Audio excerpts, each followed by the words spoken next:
Hello fellow nerds, welcome back to another reading of the Dungeons and Dragons Player's Handbook. We are moving on to the next class. Last time we learned about the Paladin, so today's class is going to be the Ranger. I think the Ranger is mostly underappreciated as a class. I don't know why that is, but you know, that seems to be the general gist of most discussions about classes, that nobody wants to be a ranger because apparently they are boring. Anyway, let's get straight into it. Rough and wild looking, a human stalks alone through the shadows of trees, hunting the orcs he knows are planning a raid on a nearby farm.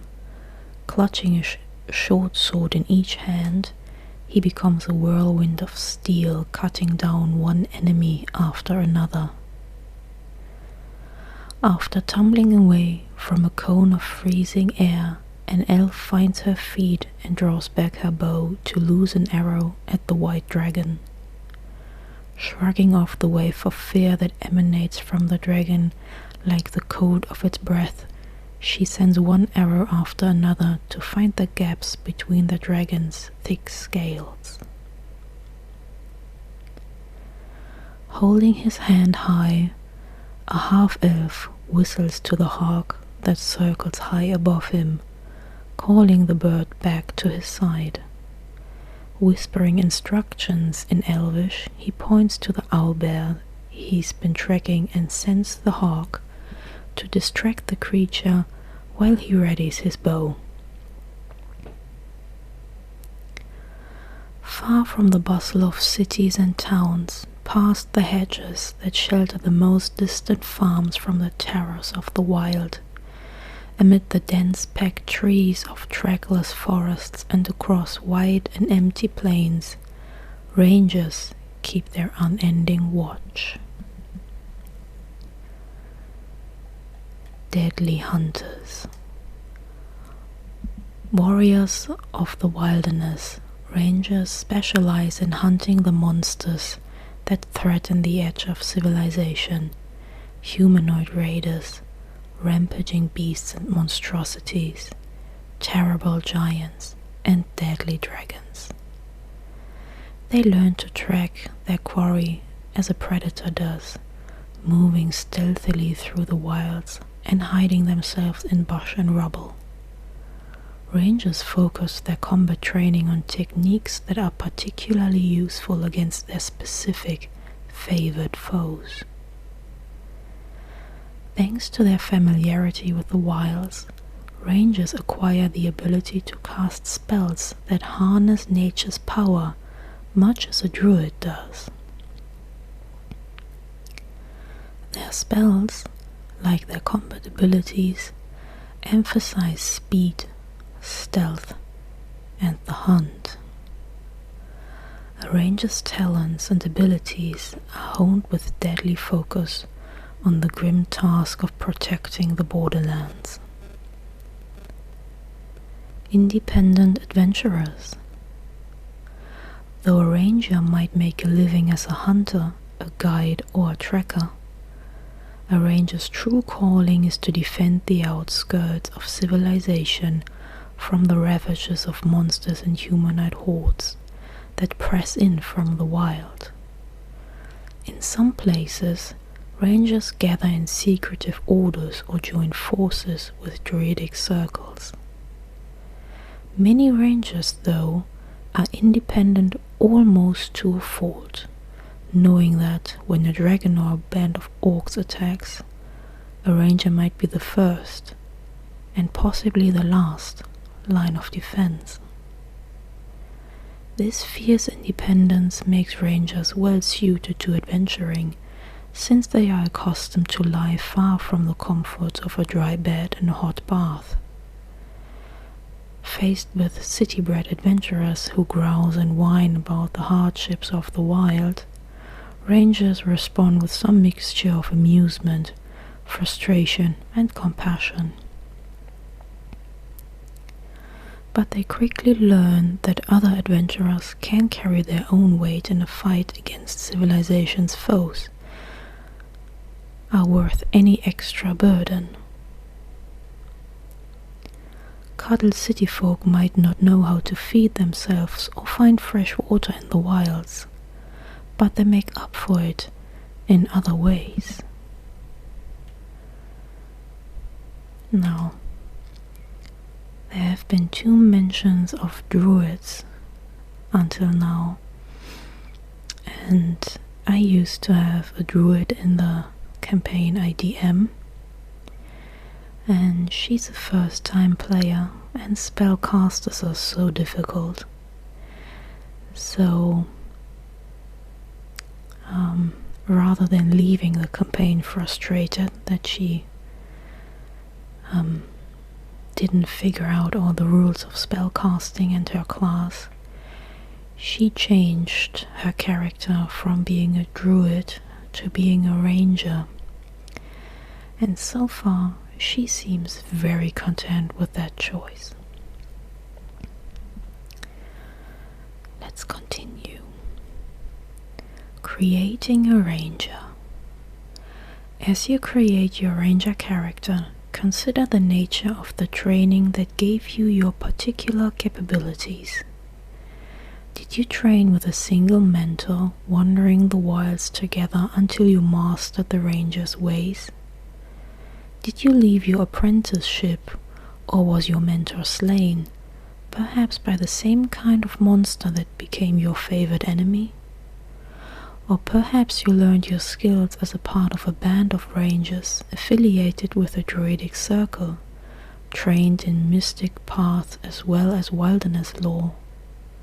You might be self-taught, a recluse who learned combat skills, tracking, and even a magical connection to nature through the necessity of surviving in the wilds. What's the source of your particular hatred of a certain kind of enemy? Did a monster kill someone you loved or destroy your home village? Or did you see too much of the destruction these monsters cause and commit yourself to reining in their depredations? Is your adventuring career a continuation of your work in protecting the borderlands, or a significant change? What made you join up with a band of adventurers? Do you find it challenging to teach new allies the ways of the wild, or do you welcome the relief from solitude that they offer? Quick build. You can make a ranger quickly by following these suggestions. First, make dexterity your highest ability score, followed by wisdom. Some rangers who focus on 2-weapon fighting make strength higher than dexterity. Second, choose the outlander background.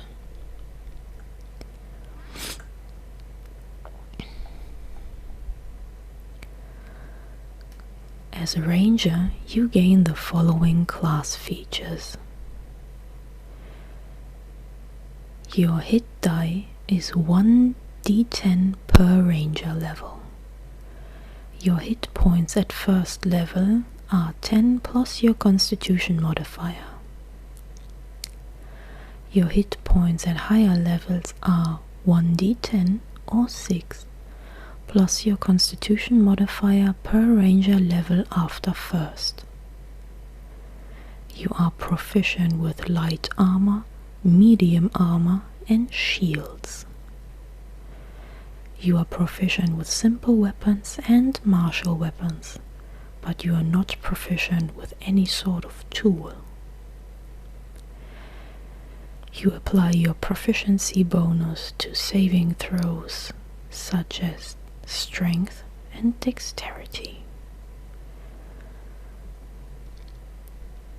Choose 3 proficiencies from animal handling, athletics, insight, investigation, nature, perception, stealth, and survival. You start with the following equipment in addition to the equipment granted by your background: scale mail or leather armor, 2 short swords or 2 simple melee weapons, a dungeoneer's pack or an explorer's pack, a longbow and a quiver of 20 arrows. Favored enemy. Beginning at first level, you have significant experience studying, tracking, hunting, and even talking to a certain type of enemy. Choose a type of favorite enemy: aberrations, beasts, celestials, constructs, dragons, elementals, fae, fiends, giants, monstrosities, oozes, plants, or undead. Alternatively, you can select 2 races of humanoid, such as gnolls and orcs, as favored enemies. You have advantage on wisdom, survival checks to track your favored enemies, as well as an intelligence checks to recall information about them. When you gain this feature, you also learn 1 language of your choice that is spoken by your favored enemies, if they speak one at all. You choose 1 additional favored enemy as well as 1 associated language at 6th and 14th level. As you gain levels, your choice should reflect the types of monsters you have encountered on your adventures. Natural Explorer. You are particularly familiar with 1 type of natural environment and are adept to traveling and surviving in such regions. Choose 1 type of favored terrain: Arctic, coast, desert, forest, grassland, mountain, swamp, or the Underdark. When you make an intelligence or wisdom check related to your favored terrain, your proficiency bonus is doubled if you are using a skill that you're proficient in. While traveling for an hour or more in your favored terrain, you gain the following benefits. Difficult terrain doesn't slow your group's travel. Your group can't become lost except by magical means. Even when you are engaged in another activity while traveling, such as foraging, navigating, or tracking, you remain alert to danger. If you are traveling alone, you can move stealthily at a normal pace.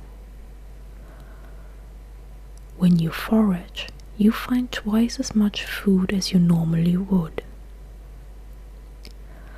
While tracking other creatures, you also learn their exact number, their sizes, and how long ago they passed through the area. You choose additional favored terrain types at 6th and 10th level.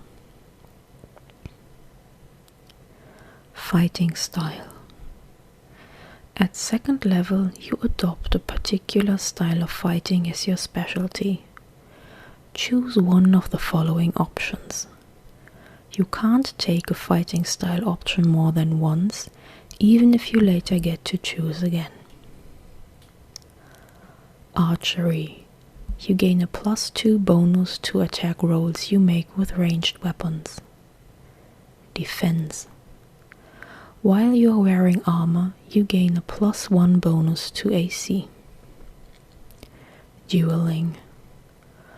When you are wielding a melee weapon in one hand and no other weapons, you gain a +2 bonus to damage rolls with that weapon. 2-weapon fighting. When you engage in 2-weapon fighting, you can add your ability modifier to the damage of the second attack. Spellcasting. By the time you reach 2nd level, you have learned to use the magical essence of nature to cast spells, much as a druid does. See spell rules for the general rules of spellcasting and the spells listing for the ranger spell list. The ranger table shows how many spell slots you have to cast your ranger spells of 1st level and higher. To cast one of these spells, you must expend a slot of the spell's level or higher. You regain all expended spell slots when you finish a long rest.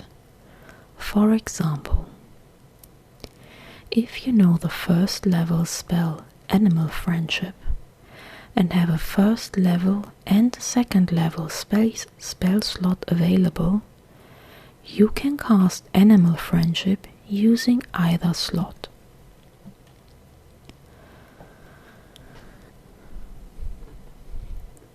You know 2 1st level spells of your choice from the ranger spell list.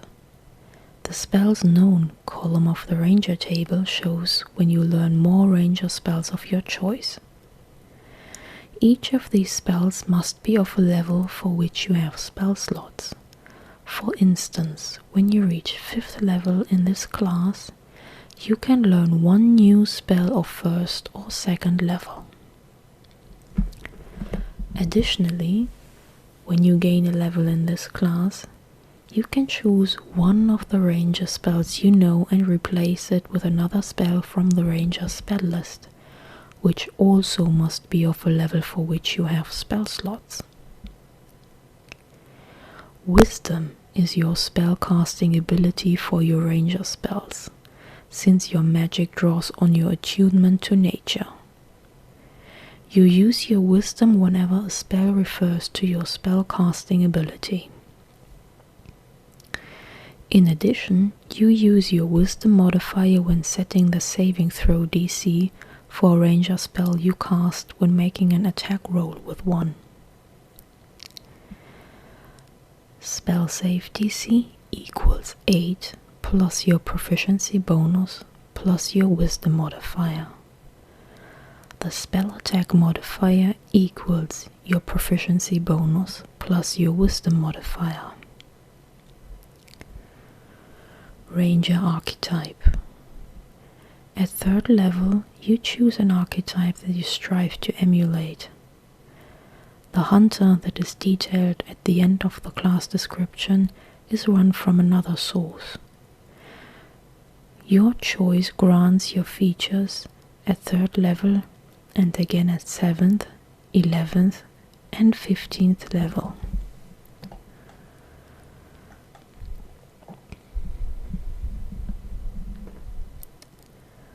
Primeval awareness. Beginning at 3rd level, you can use your action and expend one ranger spell slot to focus your awareness on the region around you. For 1 minute per level of the spell slot you expend, you can sense whether the following types of creatures are present within 1 mile of you, or within up to 6 miles if you are in your favored terrain. Aberrations, celestials, dragons, elementals, fae, fiends, and undead. This feature doesn't reveal the creature's location or number. Ability score improvement. When you reach 4th level and again at 8th, 12th, 16th and 19th level, you can increase one ability score of your choice by 2, or you can increase 2 ability scores of your choice by 1. As normal, you can't increase an ability score above 20 using this feature. Using the optional feat rule, you can forego taking this feature to take a feat of your choice instead. Extra attack. Beginning at 5th level, you can attack twice instead of once whenever you take the attack action on your turn. I didn't know rangers could do that. That's nice. Favored enemy. At 6th level, you have significant experience studying, tracking, hunting, and even talking to a certain type of enemy. Choose an additional type of favored enemy: aberrations, beasts, celestials, constructs, dragons, elementals, fae, fiends, giants, monstrosities, oozes, plants, or undead.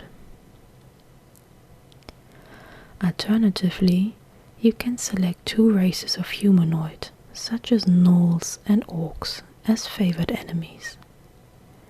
You have advantage on wisdom, survival checks to track your favored enemy, as well as on intelligence checks to recall information about them. When you gain this feature, you also learn one language of your choice that is spoken by your favored enemy, if they speak one at all. You choose one additional favored enemy as well as an associated language at 14th level. Lance Stride. Starting at 8th level, moving through non-magical difficult terrain costs you no extra movement. You can also pass through non-magical plants without being slowed by them, and without taking damage from them if they have thorns, spines, or a similar hazard.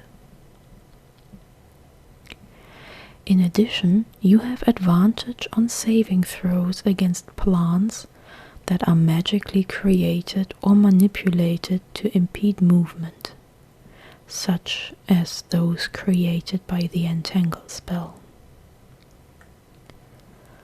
Hide in plain sight. Starting at 10th level, you can spend 1 minute creating camouflage for yourself. You must have access to fresh mud, dirt, plants, soot, and other naturally occurring materials with which you create your camouflage.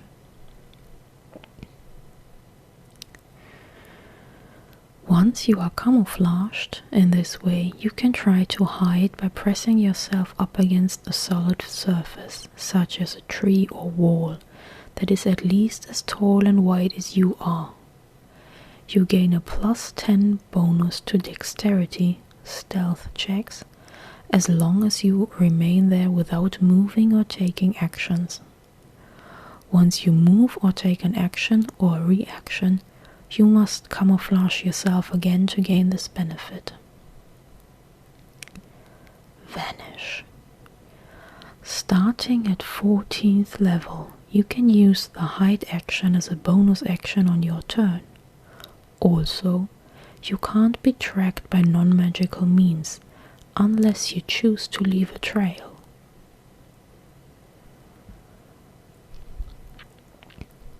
At 14th level, you have significant experience studying, tracking, hunting, and even talking to a certain type of enemy. Choose an additional type of favorite enemy.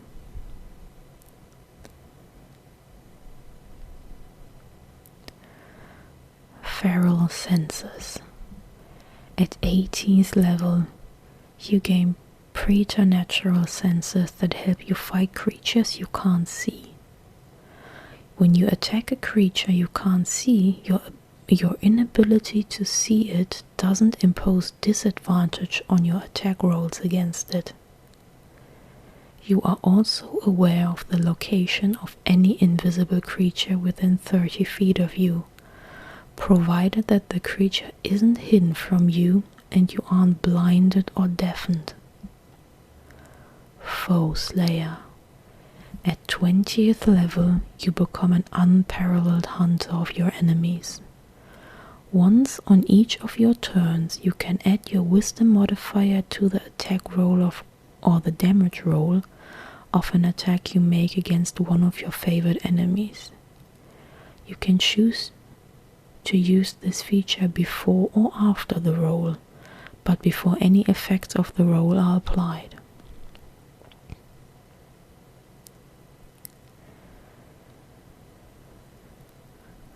Ranger archetypes. The Beast Master. My player chose to be a Beast Master. The Beast Master embodies a friendship between the civilized races and the beasts of the wild. United in focus, Beast and Ranger fight the monsters that threaten civilization and the wilderness alike. Ranger's Companion. At 3rd level, you gain a beast companion that accompanies you on your adventures and is trained to fight alongside you. Choose a beast that is no larger than medium and that has a challenge rating of 1/4 or lower. Add your proficiency bonus to the beast's AC attack rolls and damage rolls, as well as to any saving throws and skills it is proficient in.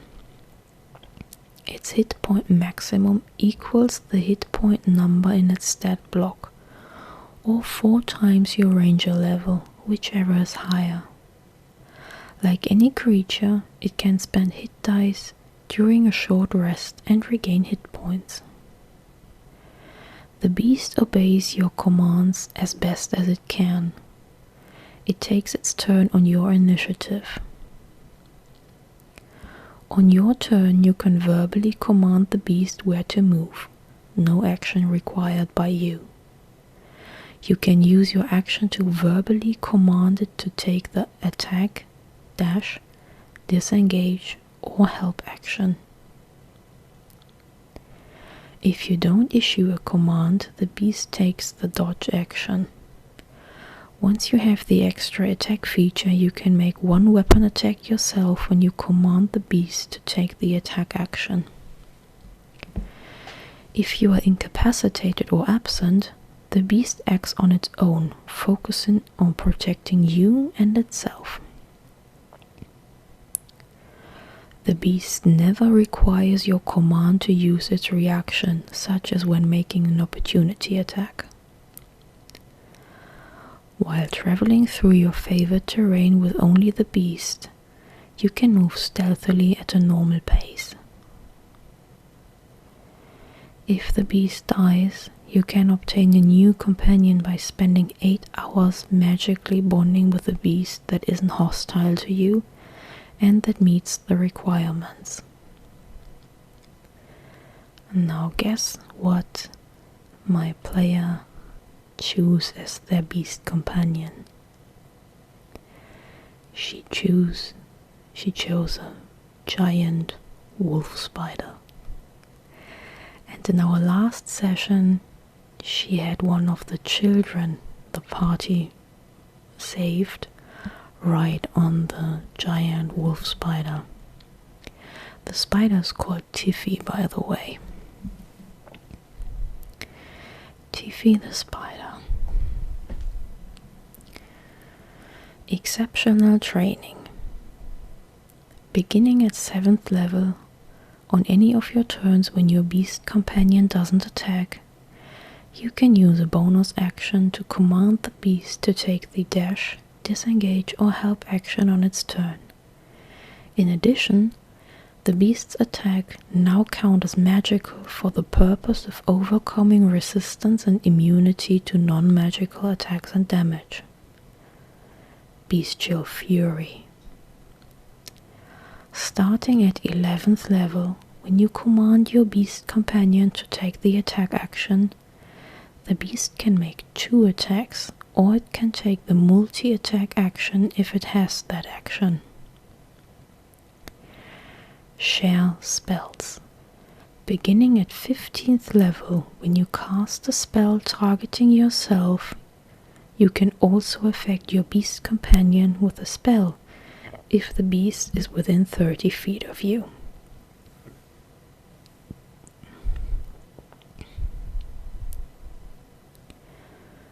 Now, so much for the ranger. I hope you found this interesting and relaxing. Thank you very much for spending your time with me. I hope you're having a great day if you're just starting it. Or have a good night's sleep if you're using this to fall asleep too.